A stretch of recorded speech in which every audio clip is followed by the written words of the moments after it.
I would say one thing I know that people are always watching. And so we have tried to do our best, for sure, with the power of the Holy Spirit. Yeah, just to lead, guide, and direct us so that we might be able to say those things and do those things that are pleasing in His sight. Mm-hmm. And so I think sometimes on the outside looking in, people try, we look at each other and say, well, why are you doing this or how are you doing that?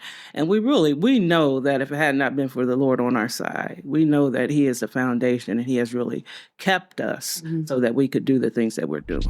Welcome to Be a Baller, where we're building a lifelong legacy for our families, communities, and the world. Your host, Coach Tim Brown, is excited for you to join him on this journey. On each episode, we'll be talking about how to be intentional about building a lasting legacy. We'll be exploring what it means to leave a mark that goes beyond just our lives, but has a positive impact on those around us and even generations to come. So, if you're looking for inspiration, guidance, and practical tips on how to build a lasting legacy that makes a difference, then you're in the right place. So grab your earbuds, get comfortable, and let's dive in. It's time to be a baller. What's up, ballers? Welcome to a special crossover episode of the Be a Baller podcast and the Next Up Ballers podcast, a multi-generational conversation on building a lifelong legacy. Today, we are going back to the origin, to the couple whose life, leadership, and obedience sparked an entire movement of legacy builders. On this episode, we're sitting down with the founders, Coach Tim Brown and his wife, Miss Karmen Brown, to unpack where the Brown legacy began, what shaped it, and how it became what we know now to be a Baller. Coach Tim Brown, Mrs. Brown, welcome to the show. Thank you. It's nice being on this side. Yeah. The other side. You're so used to doing all the interviewing. Now you're in the hot seat. How's it feel? Oh, it's different. All right. It's hot. Well, we're going to go ahead and jump right into it, all right? Okay, so, friends, this one's special. We're bringing the generations together today. Be a Baller and Next Up Ballers all in one place. But before we jump in, when you hear the word legacy, what comes to mind for each of you right now? Legacy, for me, is a building block. Something that's been built, something that's built over time. Every day, every moment. You look back at your life, you kind of see where, as you get older, you can see how, oh yeah, that's what that fits. You know, how the Bible says all things work together for the good of those who love the Lord and are called according to His purpose. And the key for me in that scripture is purpose. You know, look back at life, you can say, oh, this is what that was for. This is the purpose of all that. So that's what legacy means. It's building. And I would say the foundation.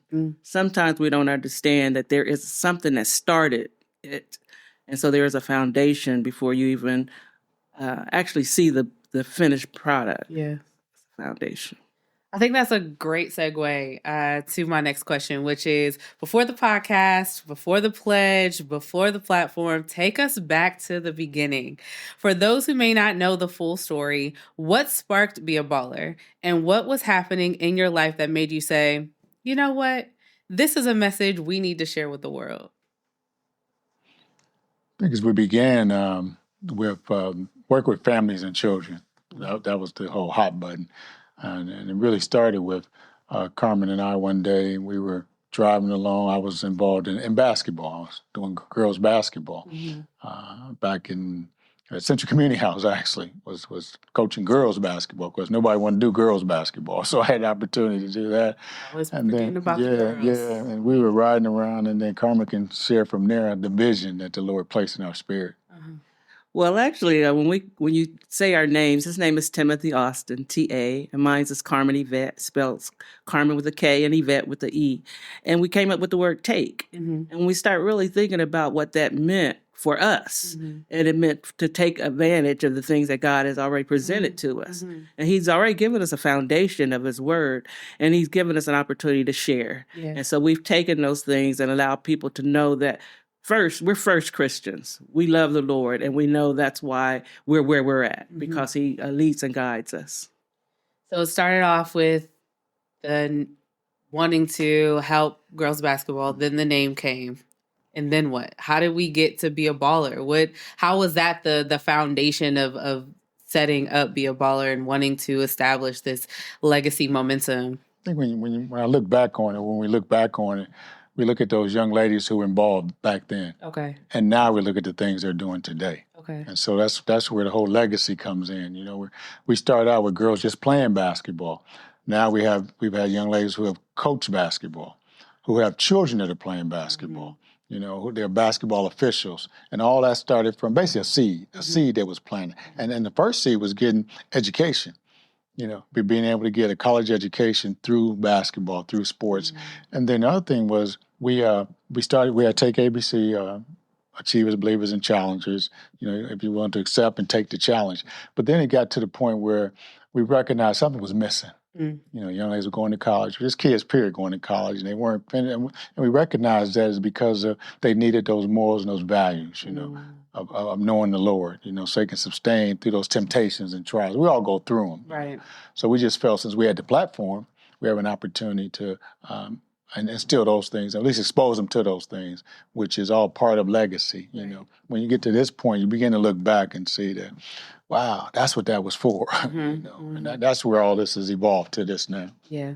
So you all started establishing those building blocks for even just those young ladies, with the basketball program and incorporating those morals and how they can start having a relationship with Christ and how that can start just kind of incorporating that in their lives. And as you said, onto the lives that they will eventually impact or have started to impact. So I think that's beautiful. I think it's also important to also talk about where the foundation for you all began. So where did legacy begin for you two? Was it modeled for you? Was it something that you had to create from scratch? To be able to pour into young women from the onslaught of you all's trajectory. How did that even start for you two? Well, for me, my name is Karmen Fields-Brown, and when I think about the Fields family, we have a foundation. It was my grandfather and and his brothers. They had something that was called the Fields. Brothers. The Fields brothers, basically the Fields brothers, and just the for me. Growing up it was a community called the American Edition in Columbus, and all my uncles, and my grandfather, everybody lived in the same community, and so that foundation, just always being around them, seeing the things that they do, it's really just been a great foundation. And everyone went to church, and our church was in that community as well, and so. I think that has really blessed me and given us the foundation of where we're at today. I think my foundation was similar in a way, just growing up in East Cleveland, Ohio, and seeing positive people, just seeing people going to work every day, seeing families, the community that we had in East Cleveland. And it really struck me with my sixth grade teacher, Mr. Clayton Burrows. I talk about him a lot. When I saw him, I said, man, something about Mr. Burrows, African-American male. He went to Wilberforce University, and he just came. He was 23, 24 years old, teaching sixth graders, but he came in about excellence. And I saw that, and I just been building on that, just watching him, how he moved, how he impacted our lives in an excellent way, expectations. And so my foundation's always been, and Karmen and I, is always about excellence. It's always about doing things the right way, not half doing it. Our children know that as well. We don't do anything halfway. Yeah. Matter of fact, we go above and beyond. The Bible says He'll do exceedingly and abundantly more than you think or imagine. So we live by that. So we try to do our things in a more excellent way. Yeah. And that's our foundation. I think it's really important. A lot of times we don't exactly know what building a legacy looks like without examples. And you both have shared that you've seen examples of legacy building. And I'm sure, I can't say that everyone we come across understands the depth of impact that we have on someone else. And so I'm very curious if they knew at the moments that you all encountered them, that you all would be a part of their legacy, right? So a lot of times when we're talking to people and interacting with people, especially when we think about our mentors, I'm pretty sure in that moment, they're not like, I am building my legacy right now in this moment, right? So I think it's really beautiful that you're able to recall those interactions with them. And, I don't know if you all still are in communication or have ever been able to tell them how much they've impacted you about this just being the spark that even just started to create the idea of you all creating a legacy and being intentional about it. So when we think about legacy being a part of building blocks and just the foundations, there's a lot that goes into building anything, right? So let's talk about Be a Baller. It didn't just come out of nowhere. You all had to build this thing. So there had to be breaking seasons, stretching seasons, face seasons. What were the early turning points that shaped your conviction to build differently? Thinking about building Be a Baller started during COVID. Started doing COVID. I think Karmen was watching something and she said someone was doing interviews. She said, "Tim, you know enough people. You can do this. You can do this." And so the spark was lit there then, and then I just began calling. And the real thing, people actually start saying yes. That's the real thing. They really start saying yes. And a lot of people that I've interviewed, I don't know them. A lot of them, they come in here for the first, all I know, I had a bio and their picture. Okay. I've heard of them, I know the things that they've done. And then they come in, and it's the first time I met them, and we'll sit down across from each other as if we were best friends. Right. And what I found, persons have been waiting to tell their story. They're waiting to tell their story. So this was really started out, during COVID time. I had time and all that. And I have to give a shout out to my daughter because she was the first episode. Okay. Carmel was the first episode because I wrote a book about athletes. That's how I started. And she was the first episode to kick it off. Yeah, that's amazing. So when you think about the spark, right? So COVID, that's almost, 5 years ago now, right? Did those seasons make you more determined or cautious or both when it came to building, right? So you had to reach out to people you didn't know. You had to learn how to do a podcast. You had to learn how to, build a platform now that's been going on this is the 6th season, right? So it went through a lot of ebbs and flows. What did those seasons, those breaking seasons, stretching seasons, face seasons, did it make you more determined? Did it make you cautious? Was there any point where you're like, okay, maybe this is not a great idea?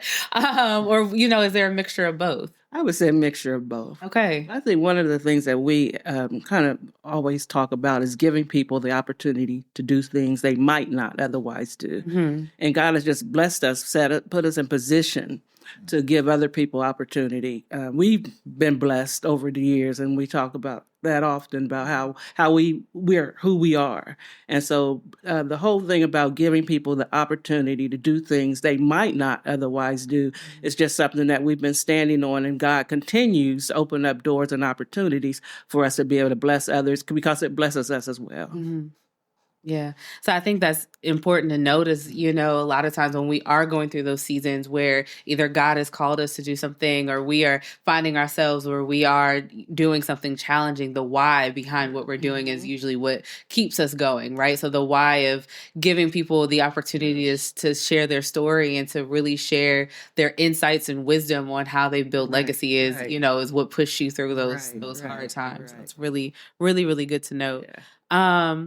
So through all of this, right, at what moment did you realize we're not just talking about legacy, we're actually building it, right? So we're talking to people about building their legacy, but at what part of the journey where you're like, oh, we're building our own Brown legacy, making our mark on, this journey to help others or, to leave behind for others to experience? At what point, or have you even realized that you're leaving a legacy behind? Right. Well, actually, most persons know us from basketball. Right. And our names come together. Initials say take. And we really believe that God just given us opportunity. First, you got to be willing to take advantage of the things that God has already presented. And take. For us, it stands for talented athletes and artists competing, and we spell competing with K and with excellence. And we just really believe that God opened up a door to give us an opportunity to be a blessing to others as it blesses us as well. I think from a legacy standpoint, that's well said, Karmen. Tell them that saying that you had, you can achieve Basically, take ABC. It just says you can't achieve what your mind will allow you to believe if you're willing to accept and take the challenge. Yeah. And that's the whole thing. Yeah. And I wanted to set that up because we have young people who are part of the program who come back now, and that's what they remember. The saying? That saying. They'll say that saying. They'll say that saying. Drill that in there. Yeah, it's just, I remember that saying, you can't achieve what your mind will allow you to believe, you're willing to accept and take the challenge. And so you talk about how that path, where we didn't know we're the legacy people. We were 24, 25 years old. That's good to know. Yeah. And these kids today, they come and they still remember that. Yeah. The other thing to me about legacy is when you realize you're building a legacy, we look at your children. At the end of the day, that's what God has called us to be good stewards over, and the shepherd is our children. Right. And when you look at our children and the things that they have done, able to do through God's grace, through God's mercy and grace, and that when you start thinking about legacy, and then when you see them not just taking the things, the gifts and talents that God's blessed them with to help somebody else. Our son and our youngest boy is a basketball coach now at Columbus Academy. So watching him coach basketball, watching him give to younger kids. Karmen, our daughter, works for PepsiCo and Human Resources. Watching her hire people and giving people opportunities, and TJ being involved in basketball. So that's part of the legacy, and I think part of our legacy is just a giving spirit. A willingness to know that we're blessed to be a blessing. And if our children don't know anything else they know that they are blessed, that our family is blessed to be a blessing. So we're not hoarding our blessings, If we have something that we can share some wisdom with someone, or we can help somebody along, we'll do that. That's part of our legacy. Yeah. I think that's important to note. I think there's a lot of different checkpoints that can kind of be reminders that we're building a legacy. So whether that is the students that you've coached coming back and remembering the saying that you all used to drill into them, or even watching your children grow up and them being well accomplished in the field in which they're studying, right? There's always these checkpoints that I call them God winks, of just saying like, hey, I am letting you know that you are on the right path to doing what I've called you to do, and that is a part of your legacy, right? Being obedient to God and allowing those experiences to be the reminder that you are doing and walking in your purpose as He's called you to do. So throughout this whole conversation so far, you've talked about faith, family, community being central to your mission. How have those pillars guided the way you've built your legacy, both individually and together as a couple?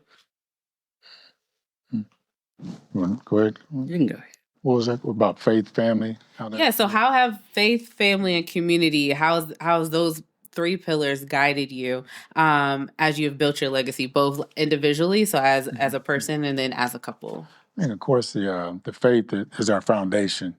Going to church on Sunday as a child, Sunday school, and all that. That's truly the foundation, is the faith. And community is, we've been blessed. I go back to how people are saying yes. That people have believed in us. You can't do this without a community. They say that it takes a village to raise a child. And when we were doing it, it wasn't just us. We were backed with good families that supported us. We had coaches who coached the teams that believed in us and all that. So that community is so important. It's so important in that. And I think sometimes we don't realize how important the community is, because we think that everybody, you just show up, roll out the balls, people are going to come running, to participate. No, it wasn't that. It was a community that believed in what we were doing, and what we were doing was helping someone. And so that community really got behind that. Yeah. So it's a give and take with community, right? It really is. Yeah. All right, so we got the foundation set with the origin story. Let's go ahead and move into just some lessons we can share with our listeners. So you all have built something that now pours into countless families, churches, schools, and communities. Let's talk about those lessons that shaped how you now lead. So when creating something for generations, what has been the biggest reality check about legacy work, especially leading together as a couple? How do you all protect that vision and unity within yourselves? I would say one thing I know, that people are always watching. And so we have tried to do our best, for sure with the power of the Holy Spirit, just to lead, guide, and direct us so that we might be able to say those things and do those things that are pleasing in His sight. And so I think sometimes on the outside looking in, people try, we look at each other and say, well, why are you doing this or how are you doing that? And we know that if it had not been for the Lord on our side, we know that he is the foundation and he has really kept us so that we could do the things that we're doing. I think it's important as well to stay committed, to stay consistent. If you see Tim and Karmen Brown, you know what you get. Okay. Yes. I mean, from way back then to today. Yeah.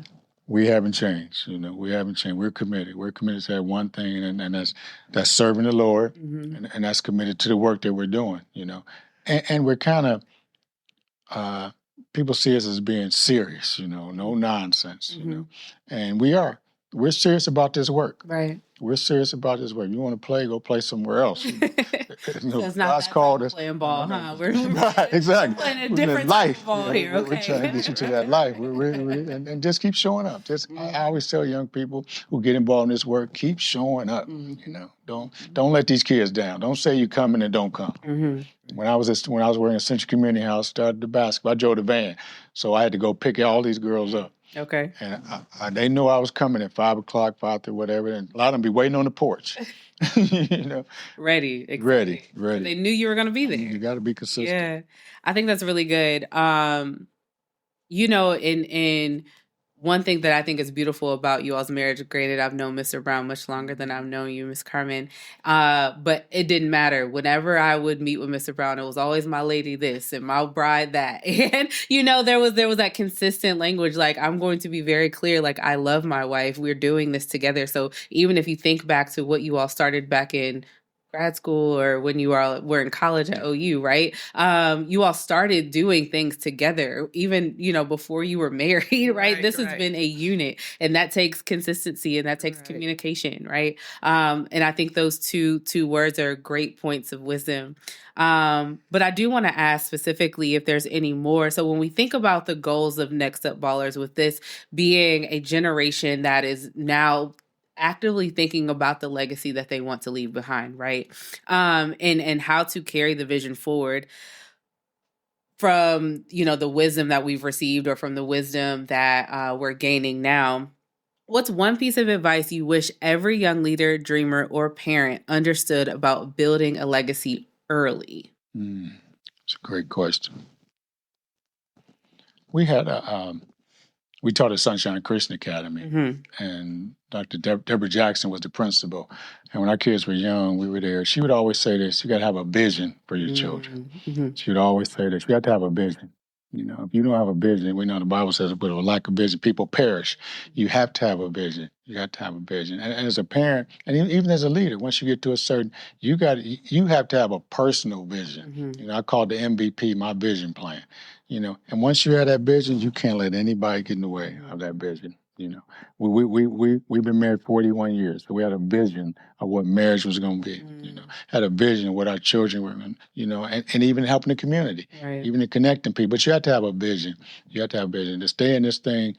You just got to have a vision. It goes back to that why. Why am I doing this? Why am I doing this? Why am I doing this? So it keeps you grounded, right? Yeah, the vision. So is it ever too early to start a vision? Or ever start too early to start having a vision about the legacy you want to leave behind? That's a better question.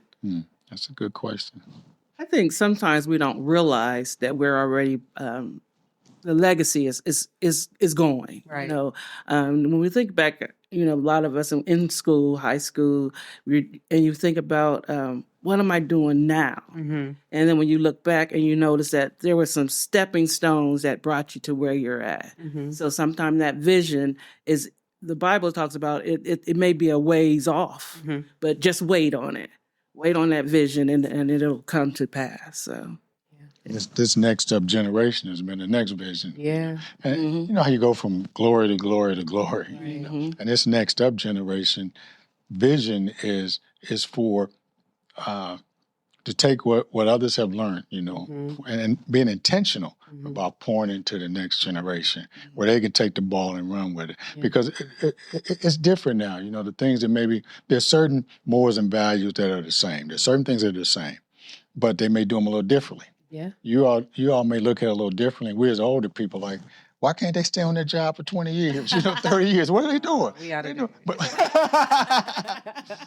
but the blessing is you all are still working. Right, we're still It ain't like you're not working. You just not, but you're just not doing it for saying so for 20, 30 years. Exactly. So, and then young people, and the reason we next up ballers is there's a different language as well. Mm-hmm. There's a whole different language that's spoken now. Some of this stuff, LOL, I don't know what that means, and SHA, shaking my head, all that kind of stuff. Right. Oh, no, you got it. I got it. I'm doing good, and I don't feel so bad then. But anyway, it's a different language, and you guys can speak to that. Right. You can speak to it. That's why I'm so excited about this. Yeah.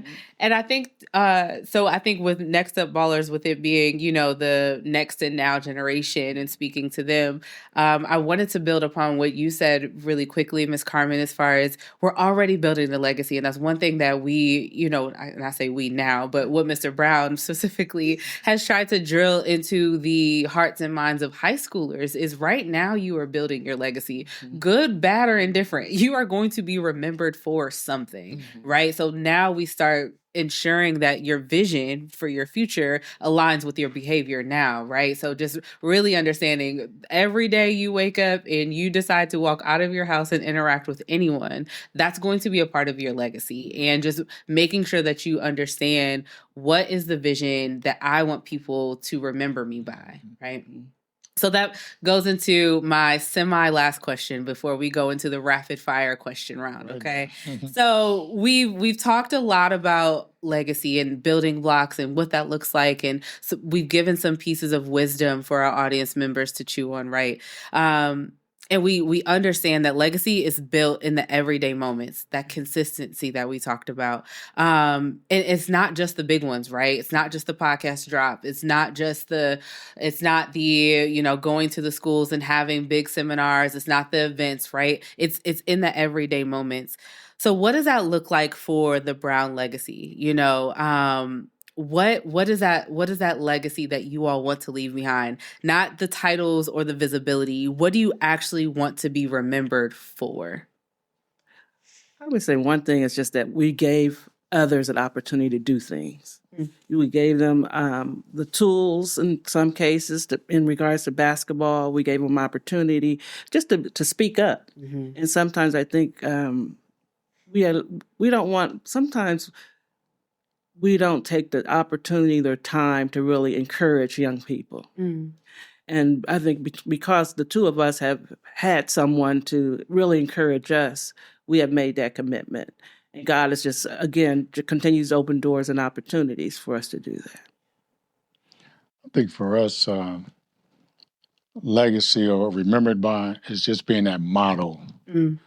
That model family that someone can look at. Now, we're not the Cosbys. We're not trying to be the Cosbys. We're not trying to be nowadays ain't nobody trying to. Right, we're not perfect, but at least you can look at someone, And that's why I always tell the boys. Now, this is 41 years, brothers.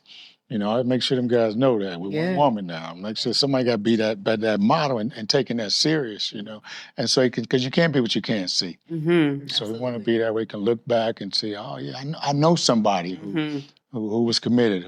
Because I see, like we said, we see kids all the time. They're like, y'all still around? Miss Brown, you still going to schools?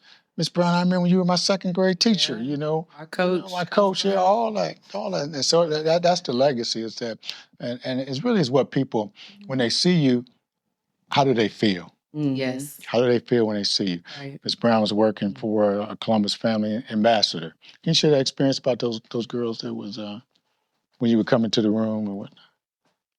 You had the one girl that played basketball for us or whatnot. And how they would treat her like an elder is supposed to be treated. Right. And that's what it's about. How do you make people feel? Yeah.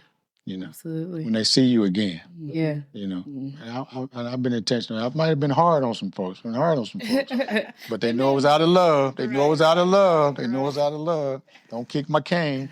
Don't kick my cane, actually. All right. So a part of Next Up Ballers is our rapid fire section. So our quick play section. This is going to be no long explanations, just very quick in sync to a few of these questions. So I'm only going to ask a few of them. Either one of you can answer. But this is what comes to mind when this question is asked. All right, this one's easy. Legacy work. Are you in a planting season, pruning season, or harvest season?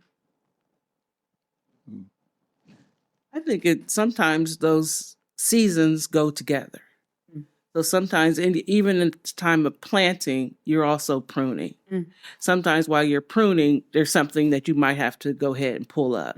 So it all goes together. Okay, so we're in all three. Mm-hmm. All right. Okay. What is one habit that's kept your marriage grounded through ministry and leadership? For me, it's prayer. And just taking time to be together and doing things that, because again, we have a saying, giving other people the opportunity to do things they might not otherwise do. Sometimes we get to do things. And I believe that's why the Lord allows us to do things. People always say, why you get to do this? How y'all get to do that? We just believe because we planted seeds in other people's lives. God has blessed us, not just the two of us, and our children as well. Yeah. Awesome. Okay. If you weren't doing this work, what would you likely be doing?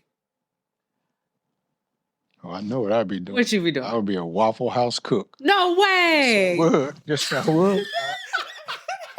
I love some breakfast. I love some Waffle House. I would be there in the morning. Where it's coming right now. Hash brown, bacon, 2 slices of bacon, 2 slices, double meat. Yes. And we live down the street from a Waffle House. So on his birthday, that's his gift. He wants to go there for breakfast. Every morning I'm cooking breakfast. Every morning. Gosh. Okay. I was not expecting that answer. All right. This is what happens when you sit in the hot seat, Mr. Brown. People get to see a different side of you. They just don't get to see. All right. So 2 more questions. Ms. Brown, I'll let you answer this one. Okay. What's something people would be surprised to learn about you? I guess I'm the third child, and I guess sometimes being the youngest, you may get different opportunities, or people wonder, well, how'd you get to do this? But I think it's value and joy of being the third child. Oh, it must be. I'm the oldest. Baby. right. Being that baby. Woo, all right. The third of how many? 3. Okay, yeah. No, see, I'm the oldest of 3, and I'm so you know. Right. So you know. Yeah, you already know. That's a lot in one statement. All right. So last rapid fire question, and I'd like for you both to respond to this. What is... No, I'm going to ask a different question. Okay. All right. So what is one piece of advice that every young person needs to hear in this moment? Listen. Sometimes we just need to stop and listen to what people are saying to us. Sometimes we get caught up into maybe the way we're feeling at the time, and we may take the word of good advice, we might take it in a wrong way. And so I think sometimes we just have to stop and listen and realize that we're trying to help you. You know, older people, teachers, those who are talking and speaking into your life, they really are looking out for the best in you. Yeah. And so just sometimes we just have to stop and listen. That's really good. I would say for the word that comes to mind is patience. And I don't even mean young people being patient. What I mean by patient, being patient with older people. Being patient. We may not be as technology savvy. We may be a little bit behind the time, so to speak, but be a little bit more patient with this. You know, take a little bit more time to not expect us to be perfect, not expect us to know everything. Just be a little more patient with us. Be a little more patient. I think that's beautiful. Your 2 words kind of go in tandem, right? So if you're patient, you're able to slow down and listen. And if you're able to slow down and listen, you're able to receive the wisdom that you all are able to impart onto the younger generation. Okay, so every guest who comes on Next Up Ballers podcast must leave our guests with a challenge. Okay. Something that they can actually do this week that shifts them forward towards legacy. So I'm gonna have you give our listeners a challenge that they can actively start doing, and we're also going to invite our listeners to ensure that they let us know if they took the challenge and how they felt after they did it. We'll make sure that they share that on our social media. So, what is the one challenge that you want to give our listeners that they can actively start doing this week to start building their legacy? Call someone that you've been thinking about and that has a lot of wisdom, and just call them and just sit down and talk with someone. Maybe a neighbor or a friend or your friend's mother. Sometimes just like and so just take some time and talk to someone. Okay. All right. Is that a collective challenge, or you have an additional challenge? No, I like that kindness, but mine would also be watch your words. Speak kind words. Speak kind words. Speak kind words. We're in a country now, we're in a world now, we hear so much unkindness, so to speak, and just to say it in a politically correct way. But anyway, just kindness. I think just speak and speak kind words. Right. Smile at someone. Challenge yourself this week to just, when you see somebody who might be down a little bit, or just smile. Just smile at them. Just smile at them. Easy. Just use that smile. That's my challenge. Use that smile. All right, listeners, this week we have 2 challenges. Well, if you just see someone, just smile, and then also pick up the phone, call someone. Let us know the pieces of wisdom that you received from someone this week. This was a powerful conversation. Today, we weren't just talking about legacy. We heard the heartbeat behind it. Coach Tim Brown and Mrs. Brown reminded us that legacy begins in the private before it ever shows up in public. Thank you all for tuning into this crossover of Be a Baller episode. Thank you, Mr. Brown, Coach Tim Brown, however you all want to approach him, and Mrs. Brown.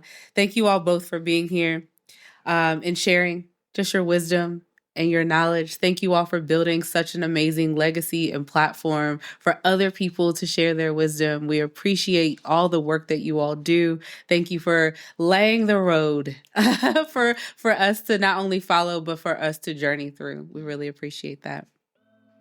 All right, ballers, make sure you like, share, and subscribe, and pass this episode forward. We'll catch you next time on the next episode of Next Up Baller Podcast. Until then, go ball out. If you've enjoyed this episode, please share it with family and friends. The Be a Baller podcast is available on all major podcast platforms. This podcast was created by Coach Tim Brown and recorded and edited by the video production class of Worthington Christian High School. Be sure to come back next week as we continue to discuss on how to build a lifelong legacy. Until then, don't forget to be a baller.